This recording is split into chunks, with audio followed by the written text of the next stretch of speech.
हमारे साथ बदमाशी की गई तो हम भी बदमाशी का रवैया इख्तियार करेंगे। पीटीआई वफ्द के साथ मुलाकात के बाद प्रेस कॉन्फ्रेंस करते हुए मौलाना फजल रहमान ने कहा, आज भी हुकूमत का वो ड्राफ्ट मुस्तरद करते हैं और ये किसी सूरत कबूल नहीं।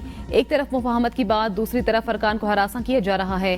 जेयूआई अरकान पार्लियामेंट पर दबाव डाला जा रहा है। हमारे अरकान को बड़ी बड़ी ऑफर्स दी जा रही हैं। ऐसे हथकंडे अपनाए जाएंगे तो मजबूर होंगे। बातचीत रोक दें, सुबह तक सूरत हाल तब्दील ना हुई तो लायामल तय करेंगे।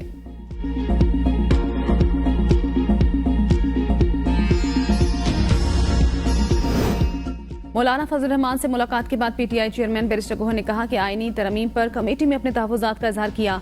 हमारे सेनेटर्स और अरकान असम्बली को हरासा किया जा रहा है। हुकूमती रवैया अगर ऐसा ही रहा तो शायद हम आगे ना बढ़ सकें। बोले, मौलाना के साथ पहले दिन से तय कर लिया था कि जो तजवीज़ आप आगे देंगे उसके साथ आगे बढ़ेंगे। हमने बहुत सी चीज़ों पर इत्तेफाक कर लिया है। आज एक और मीटिंग होगी।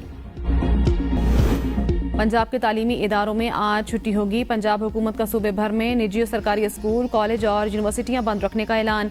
लाहौर बोर्ड के आज इम्तिहानात भी मुलतवी। इस्लामाबाद के स्कूल खुले रहेंगे। इस्लामाबाद और पंजाब भर में 2 रोज के लिए दफा 144 नाफिज। किसी भी किस्म के सियासी या गैर सियासी इज्तिमा पर पाबंदी।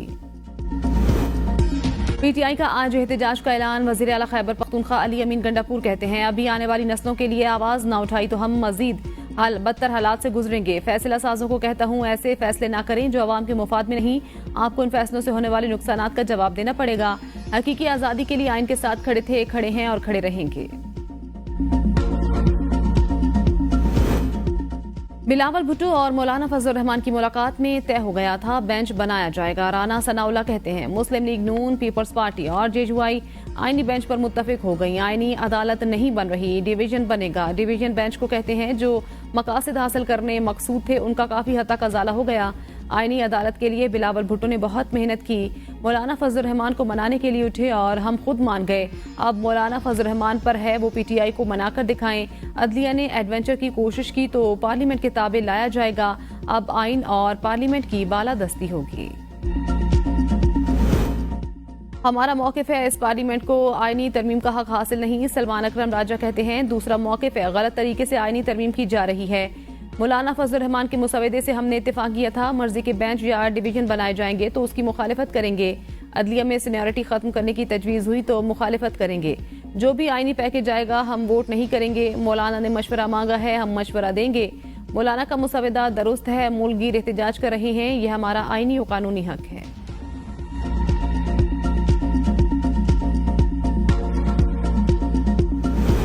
जजेस के तबादले की कोई चीज ज़ेरे गौर नहीं। मुर्तज़ा वहाब कहते हैं, चीफ जस्टिस की तैनाती पर मुशावरत अभी मुकम्मल नहीं हुई। जेयूआई ने कहा, अगर पीटीआई नहीं मानी तो ऐसा नहीं कि हम उनके साथ जाएंगे। मौलाना खुद कह चुके, चीफ जस्टिस की तैनाती पर फिटनेस भी देखनी चाहिए।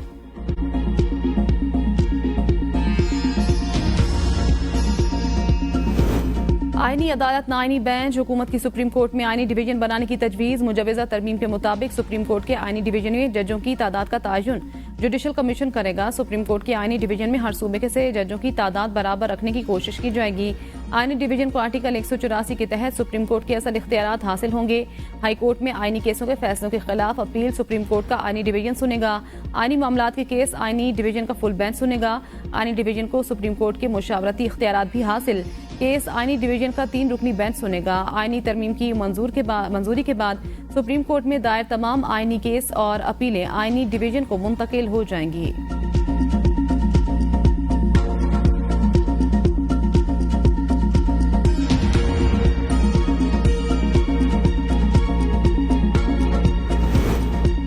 चीफ जस्टिस की तकर्री 3 साल की मुद्दत के लिए होगी। हुकूमत की मुजवज़ा आइन तरमीम में 3 सीनियर जजों में से एक को चीफ जस्टिस सुप्रीम कोर्ट बनाने की तजवीज़।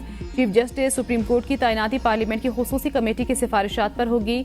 पार्लियामेंट की खुसूसी कमेटी में 8 अरकान कौमी असम्बली और 4 अरकान सेनेट से होंगे।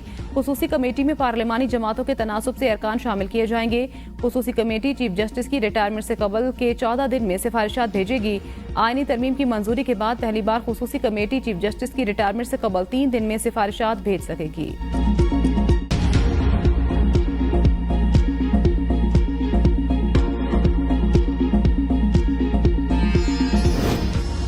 खुसूसी पार्लिमानी कमेटी का इजलास। चेयरमैन पीटीआई बैरिस्टर गोहर ने दावा किया, हुकूमत के ड्राफ्ट में आईनी अदालत के बजाय आईनी बेंच की बात हुई। हुकूमत के 7 बंदे आईनी तरमीम पर वोट नहीं देंगे।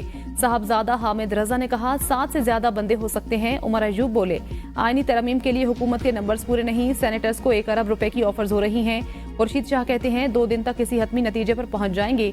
लीगी सेनेटर इरफान सिद्दीकी बोले, इत्तेफाक राय के बहुत करीब पहुंच गए, बस अब एक फोंक की देर है, वो फोंक कमेटी मारेगी। शरी रहमान कहती हैं आज पीटीआई ने मुस्तविदा पेश नहीं किया।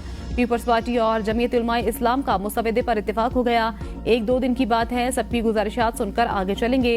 राजा परवेज अशरफ कहते हैं आईनी अदालतों पर पीछे हटने वाली बात गलत है। तमाम जमातों के दरमियान मुशावरत जारी, कोशिश है जल्द मुश्तरका ड्राफ्ट आ जाए।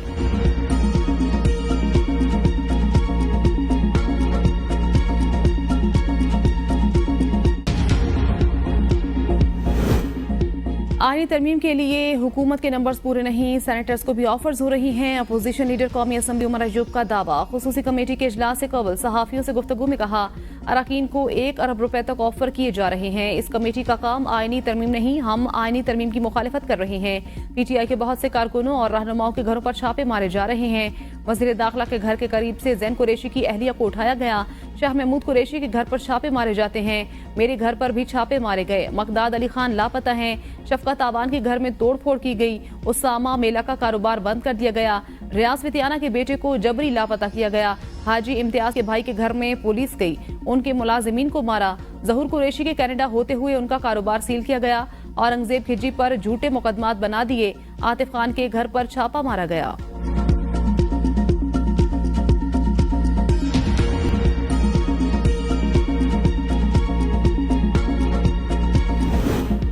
मुल्क तेजी से तरक्की कर रहा है, पीटीआई को तकलीफ महसूस हो रही है। वजीर इत्तलात अताउल्लाह तारड़ का कौमी असम्बली में खिताब। कहा, उनकी भरपूर कोशिशों के बावजूद एसईओ का कामयाबी से इनकाद हुआ। ये वो लोग हैं जो कहते हैं बानी पीटीआई नहीं तो पाकिस्तान नहीं, कोई भी सियासतदान पाकिस्तान से बड़ा नहीं हो सकता।